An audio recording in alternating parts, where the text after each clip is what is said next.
Good morning again. This is day 3. I am Lady Pringle. I am here doing my Facebook challenge, my 77 days of going live. So thank you again for tuning in the last 2 days. Thank you for joining me since I started this challenge. My topic has been all about the 40-day fast. So why do we fast? How do we fast? What do we eat when we fast? Those were some of the questions that I answered on yesterday. So today I want to talk just a little bit about your purpose for fasting.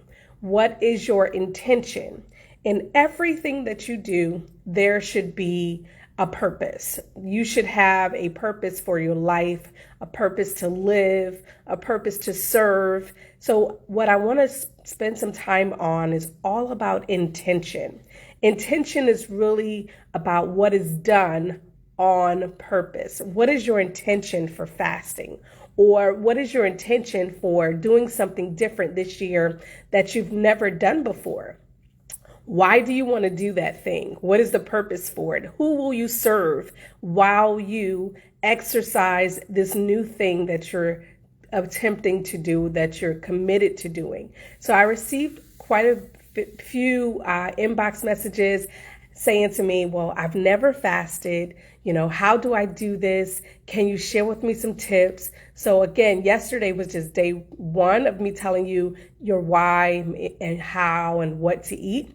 Today, I want to talk about the intention. So what is the purpose for fasting? And yesterday, I've spent some time talking about having a spiritual purpose, but I want to take that just a little bit further. When you fast, it is in your best interest to think about what you need from God.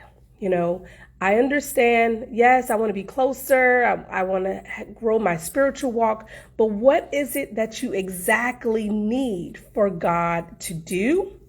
For God to show you? For God to tell you? Like, what is it that you need to hear? What is it that you need to see? So I always tell people to start with a journal.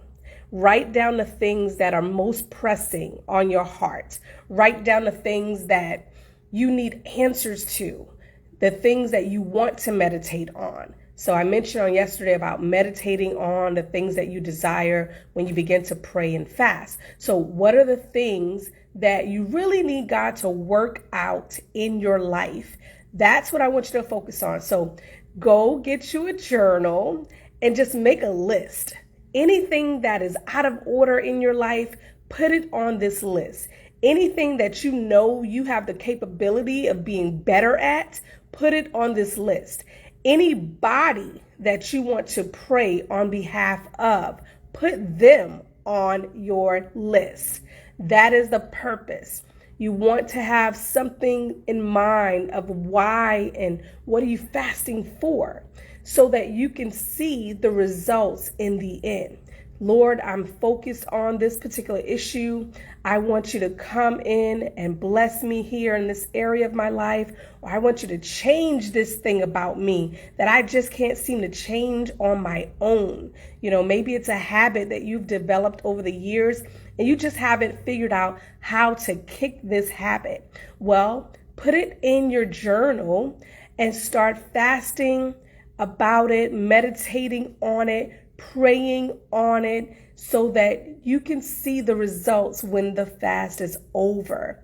It could be an area of your body that needs to be healed.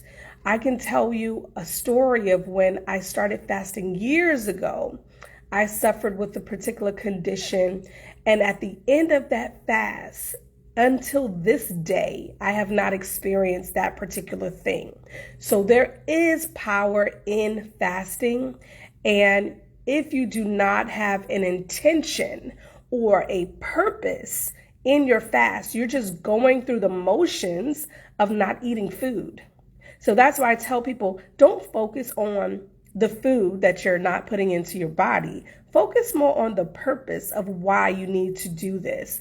The spiritual walk that you want to have with God, and for your personal life, what it is that you want to see different. So again, I'm challenging you all to do something different in 2022. If you've never fasted, join me on this challenge. Go on the fast. You may not do 40 days. Maybe you do 7 days. Maybe you do 21 days. Whatever your heart is pulling you to do, then that's what you do. And if it's not fasting, what will you commit to this year? Will you start attending your Bible studies?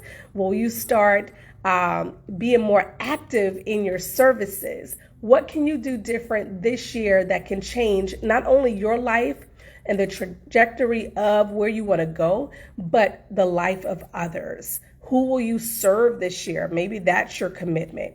So again, it's a new year. It's 2022, and I am encouraging you to do something different in this year that can change not only your life, but the life of others.